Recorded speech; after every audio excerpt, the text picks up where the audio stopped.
So ఎవరు అవునన్నా కదని అసెంబ్లీ ఎలక్షన్ల కంటే ముందు మాట్లాడితే బీఆర్ఎస్ పార్టీకి ఆల్టర్నేట్గా భారతీయ జనతా పార్టీకి అనిపిస్తుంది కొన్ని సందర్భాలలో. కానీ రేవంత్ రెడ్డి కూడా అసెంబ్లీ ఎలక్షన్ల కంటే ముందు అదే మాట చెప్పిండు. భారతీయ జనతా పార్టీ ఎట్లయితే అవినీతి పనులను లోపడేస్తామని చెప్పి ఒక బలమైన అంశాన్ని ప్రజల ముందు ఉంచినప్పుడు కాంగ్రెస్ పార్టీ కూడా అసెంబ్లీ ఎలక్షన్ల కంటే ముందు ఖచ్చితంగా అవినీతి పనులని కాళేశ్వరం ప్రాజెక్టు అయితే ఏటీఎం లాగా మార్చుకుని వాళ్ళందరూ తీసుకుని అధికారం రాగానే లోపడేస్తామని చెప్పినారు. పార్లమెంట్ ఎలక్షన్ల ముందు కనుక కాంగ్రెస్ పార్టీ చర్యలు కావచ్చు లేకపోతే ఆ తరహాలో ఆలోచించకపోతే రేపొద్దుగాల రాబోయే పార్లమెంట్ ఎలక్షన్లో కాంగ్రెస్ పార్టీ కూడా ఇబ్బంది అయ్యే అవకాశం ఉంటుంది కదా. ప్రజలు కూడా చూస్తున్నారు కదా, 10 సంవత్సరాల కాలం పాటు ఏ కల్వకుంట్ల కుటుంబం అయితే ఇబ్బంది పెట్టిందో ఒక్కసారి ఆ కుటుంబం కూడా ఇబ్బంది పడితే చూడాలన్న ఆలోచనలో కూడా ప్రజలు ఉన్నారు కదా. ఆ తరహాలో కాంగ్రెస్ పార్టీ ఆలోచన విధానం ఏమైనా కనిపిస్తా ఉందా మీకు? ఇప్పుడు ప్రజల లోపలికైతే బాగా నాటకపోయింది వాస్తవంగా కూడా. ఇప్పుడు మీరు అన్నట్టు ఏ సెంట్రల్ మినిస్టర్ ఎక్కడ వచ్చినా కానీ ఒకటే మాట చెప్పిండు, Kaleshwaram has become ATM to KCR and KCR family అని చెప్పి అది బాగా నాటకపోయింది. అది ఫ్యాక్ట్ కూడా, వాస్తవం కూడా. దాంట్లో కుంభకోణం ఉంది, జరిగింది అనేది. నాణ్యత లేనటువంటి కట్టడాలు, ఇంజనీరింగ్ లోపాలుగా, సీనియర్ చీఫ్ ఇంజనీర్ కదా కేసీఆర్. సో ఇవన్నీ జరిగినాయి అని చెప్పని ఆల్రెడీ ఉన్నది. కాంగ్రెస్ వాళ్ళు కూడా ఉన్నారు, మా బోర్డులో కూడా మాట్లాడినాం. సో పబ్లిక్ కూడా ఏమనుకుంటారు, దాని మీద యాక్షన్ ఉండాలి కదా. డెఫినెట్ గా పబ్లిక్ కూడా ఎక్స్పెక్ట్ చేస్తున్నారు యాక్షన్ ఉండాలని చెప్పని. నిజం కూడా వాళ్ళు అన్నమాట ప్రకారంగా వాళ్ళ మీద నిజంగా కేసులు పెట్టేసేసి మళ్ళీ ఎంక్వైరీలని అదని ఏదని సంవత్సరాలు గుంజితే ఇది ఎక్కడ ఒడవని ముచ్చటవుతుంది. అట్లా కాకుండా నిజంగా వాళ్ళ మీద కేసులు గిన పెట్టి వాళ్ళని ప్రూవ్ చేసి లోపల వారిస్తే క్రెడిబిలిటీ పెరుగుతుంది, తప్పకుండా పెరుగుతుంది. చేయాల్సిన అవసరం ఉన్నది. లేకపోతే ప్రమాదం ఏమైతే వీళ్ళందరూ చెప్పిన తప్పే కదా అనే లెక్క కాడికి తీసుకొచ్చే సిచ్యువేషన్కి వస్తుంది. ఎంతున్నా పగుల్లో అయితే కళ్ళం కూడా కనబడేది 10 ఏళ్ళు కాకుండానే. నాణ్యత లోపము జరిగింది అనేది అయితే కనబడుతున్నది. ఒకవేళ వీళ్ళు యాక్షన్ తీసుకోవద్దు, వీళ్ళు వాళ్ళందరూ కుమ్మక్కైన అనేది కూడా రేపు పొద్దుగల జనం లోపల ఉండే ప్రమాదం ఉంటుంది.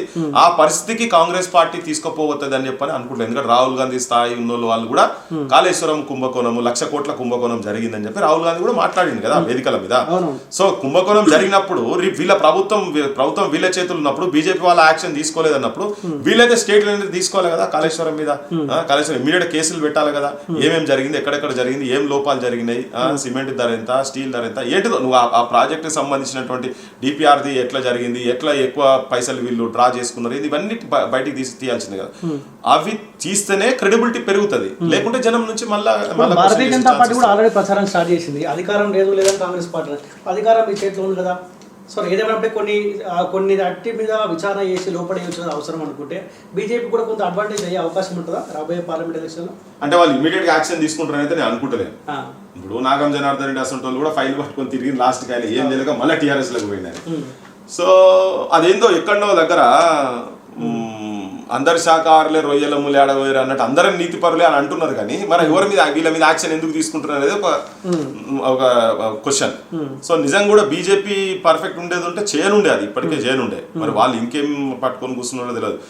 ఇది ఒకటి కాదు, కవితను అరెస్ట్ చేసి కవిత లోపడిపోతుంది, బొక్కలలో ఉంటుంది, సెల్ రెడీ ఉన్నది, ఆమె ప్లేట్ రెడీ ఉన్నది, ఆమెకి ఇచ్చే ఛాతి మీద పెట్టేటువంటి నెంబర్ రెడీ ఉన్నది, ఇవన్నీ మాట్లాడారు బీజేపీ వాళ్ళంతా. అది ఏకపోయేసరికి వాళ్ళ క్రెడిబిలిటీ పోయింది, బీజేపీ వాళ్ళకి ఇక్కడ క్రెడిబిలిటీ పోయింది. రేపు ఇవన్నీ డిస్కషన్ జరిగిన తర్వాత కాంగ్రెస్ వాళ్ళు కూడా చేయకపోతే అది సేమ్ కాంగ్రెస్ వాళ్ళ మీద కూడా దాని ప్రభావం పడే ప్రమాదం ఉంది. సో అటువంటి సిచ్యువేషన్లకు వాళ్ళు పోరని అనుకుంటున్నాం. ఒకవేళ పోయేది ఉంటే ప్రజల నుంచి మాట్లాడే పరిస్థితి కూడా మళ్ళీ డెఫినెట్ గా రేపు రానున్న కాలంలో ప్రజలు ఎక్కడో దగ్గర క్వశ్చన్ అయితే స్టార్ట్ అవుతుంది కదా. యాక్షన్ అయితే జరగాలి, యాక్షన్ జరగకుంటే దానికి క్వశ్చనింగ్ ఉంటుంది. కానీ నేను ఎక్స్పెక్ట్ చేస్తుంది ఏంటంటే చేస్తారు వీళ్ళు, ఏదో ఒకటి అయితే చేసే దాంట్లో ఉన్నారు. ఇప్పుడు నిన్న మాట్లాడారు, మొన్న మాట్లాడుతున్నారు, అన్ని తీస్తున్నారు. ఇప్పుడు ఫైల్ అన్ని అక్కడ మొన్న మాజీ చీఫ్ సెక్రటరీకి సోమేష్ కుమార్ కు దాదాపు 5,000 ఎకరాలు ఉన్నాయి చుట్టుపక్కల అసైన్డ్ భూములు అన్ని కలిపి 5 ఎకరాలు అవన్నీ బయటికి తీస్తామని చెప్పి మొన్న మంత్రి మాట్లాడి కోమటిరెడ్డి వెంకటరెడ్డి. సో ఇట్లా ఒకటని కోటి బయట పడుతుంటే జనానికి కూడా తెలుసు, మాకు కూడా తెలియదు 5,000 ఎకరాలు ఉన్నాయని. మరి వాళ్ళు ప్రభుత్వంలో బాధ్యత పొజిషన్ ఉన్నప్పుడు ఆయన చెప్పిన కూడా రేపు పొద్దున బయటికి తీయాలి. తీయకుండా అదైతే మార్క్ అయితే ఉన్నది కదా, ఆ స్టేట్మెంట్ అయితే మార్క్ పడ్డది. అరే మన ఒక డీజీ ఫార్మర్ చీఫ్ సెక్రటరీ మీద నువ్వు మాట మాట్లాడు, ఏవి ఎక్కడ ఉన్నాయని రేపు అడిగే సిచ్యువేషన్ మామూలు పామలు అడుగుతారు. రేపు అంతా వాట్సాప్లు సెల్ ఫోన్ వాటికి ఎక్కడైనా ఇది జరుగుతూనే ఉంటది. సో ఇట్లా ఎంత మంది దగ్గర ఎన్నెన్ని తీసుకున్నారు వీళ్ళు, అసలు ఈ ధరణి సంగతి ఏంది, ధరణి అయితే ఇంకా స్టిల్ తోతూనే ఉన్నారు, లేక బయట పడుతూనే ఉన్నాయి. ఓటెన్కు బయట పడుతున్నాయి. సామాన్య ప్రజలకు మేలు జరుగుడు ఎంతో తెలియదు, కొంచెం అక్కడక్కడ జరిగింది కాబట్టి, కానీ నష్టం మాత్రం బాగా జరిగింది ధరణితో. సో అవన్నీ బయటికి తీస్తే ఇవన్నీ బయట పడతాయి. రేపు పొద్దుగా ఇవన్నీ వచ్చిన తర్వాత జనంకి అయితే ఒక క్లారిటీ వస్తుంది. అసలు ప్రజాధనాన్ని ఎవరు దోపిడీ చేశారు, ఎవరు తిన్నారు, ప్రజలకు ఎంత ఉపకారం జరిగింది, దాంతో నాయకుల చేతులలో ఎన్ని పైసలు పోయినాయి. ఇప్పుడు కేసీఆర్ అంటుండ, పులి బయటకు వచ్చి కేటీఆర్ అంటుండగా మేమో చేస్తామని, యాడికెళ్ళి వచ్చి నీకు ఇన్ని పైసలు, ఇలా నువ్వు ఒక దేశంలోనే అన్నిటికన్నా గొప్ప ఆల్మోస్ట్ హైయెస్ట్ స్థాయిలో నీ ఫండ్స్, నీ పొలిటికల్ పార్టీ ఫండ్స్ వచ్చి ఉన్నాయి కదా. నువ్వు ఇక్కడ కాదు బయట రాష్ట్రాలలో పోయి నువ్వు సొంతంగా బంగ్లాలు కొనుక్కొని నీ ఆఫీసులు పెట్టుకునే స్థాయికి పోయినావు. నువ్వు జిల్లాలలో కూడా ఆఫీసులు పెట్టే స్థాయికి పోయినావు. ఇలా ఎమ్మెల్యేలను బజాట్ల అంగట్ల సరుకు నువ్వు ఏది కూరగాయలు, టమాటాలు, ఉల్లిగడ్డలు, పచ్చిమిరపకాయలు కొన్నట్టు నువ్వు అట్లా అన్ని పైసలకి ఎక్కడికి వెళ్ళి వచ్చినాయి అసలు? నీ బ్యాక్గ్రౌండ్ ఏంది? నువ్వేం పని చేసినావు? కేసీఆర్ ఏం పని చేసిండు? కేటీఆర్ ఏం పని చేసిండు? కవిత ఏం పని చేసింది? ఎక్కడికి వెళ్ళి వచ్చినాయి మీకు ఇంత పైసలు? ఇన్ని 100 కోట్ల రూపాయలు మీకు పైసలు ఎక్కడికి వచ్చినాయి? ఎక్కడికి వెళ్ళి వచ్చినాయి? అవన్నీ ప్రజల పైసలే కదా. నువ్వేం పని చేసినావు? ఏదైనా కష్టపడి ఏమైనా ఇండస్ట్రీ పెట్టుకుని నువ్వు చేసినాయి? దోపిడీ చేసి కుంభకోణాలు పర్సెంటేజీలు తీసుకొని ప్రాజెక్టులలో పర్సెంటేజీలు తీసుకొని వచ్చిన పైసలతోటే నీకున్నాయి. ఇలా మిషన్ భగీరథ మీద కూడా అదో పెద్ద స్కామ్. పైపులు ఉన్న వాటినే ఉంచి గతంలో ఉన్నటువంటి పైపులను అట్లే పెట్టి, నల్ల పైపులు అట్లే పెట్టి అవి కొత్తగా వేసినామని చెప్పి నువ్వు బిల్లులు పెట్టుకొని డ్రా చేసుకున్నారు. పాలకుర్తి తొర్రూరు రోడ్డు, తొర్రూరు టు పాలకుర్తి 2 బిల్లులు చేసి అట్లా బిల్లులు లేపింది ఉన్నాయి. ఇవన్నీ అట్లా వచ్చిన పైసలు కదా. రేపు పొద్దుగాల ఇవన్నీ వీళ్ళు తీసుకొచ్చి అన్ని ముంగడ పెట్టారు అనుకో, 6 నెలలు కానీ 8 నెలలు కానీ ఉన్నట్టు అన్ని తీసి ప్రజల ముంగట కనుక ఇవన్నీ పెడితే అప్పుడు బహిర్గతం అవుతుంది.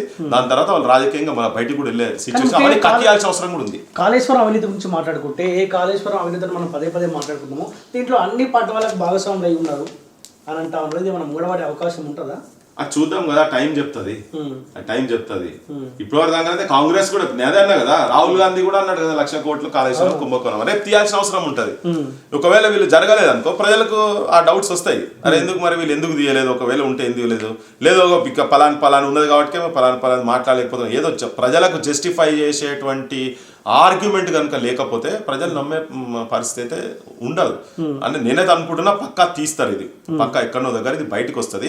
చాలా క్యాలిక్యులేటెడ్ గా పర్ఫెక్ట్ గా లెక్కలతో సహా ఎక్కడెక్కడ ఏమేమైనా ఏంది ఎక్కడ కూడా మళ్ళీ అటు ఇటు కాకుండా ఇట్లా చేయాలనుకుంటున్నారు. నేనైతే చేస్తారనుకుంటున్నాను. నేనైతే హోప్ లో ఉన్నా, పక్కా హోప్ లో ఉన్నా.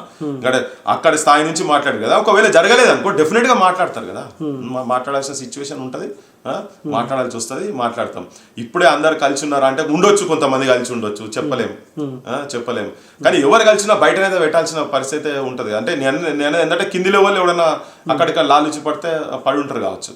కానీ పక్కా అది పై స్థాయి నుంచి జరిగింది కాబట్టి క్రెడిబిలిటీ స్టేక్ లో ఉంటది. National leaders credibility will be at stake.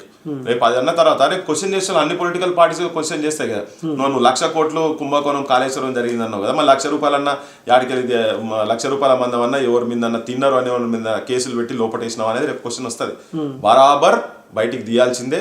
KCR కుటుంబం ఎవరెవరిదైతే ఇన్వాల్వ్మెంట్ ఉన్నదో వాళ్ళని బొక్కల వారేయాల్సిందే, పక్కా పడేయాల్సిందే. రోడ్ల మీద మామూలు చిల్లర దొంగలను పీట్ పాకెటర్లను ఎట్లా వేస్తారో అంతకన్నా హీనంగా అటువంటి సెల్ ఏమన్నా ఉంటే అని లేచి వీళ్ళకి అటువంటి పనిష్మెంట్ జరగాల్సిందే. ఎందుకంటే అవి మన కళ్ళ ముంగడ కనబడుతున్నాయి. ప్రాజెక్ట్ అయితే పర్రెలు వస్తుందా? ప్రాజెక్ట్ ఎక్కడన్నా పర్రెలు వస్తుందా?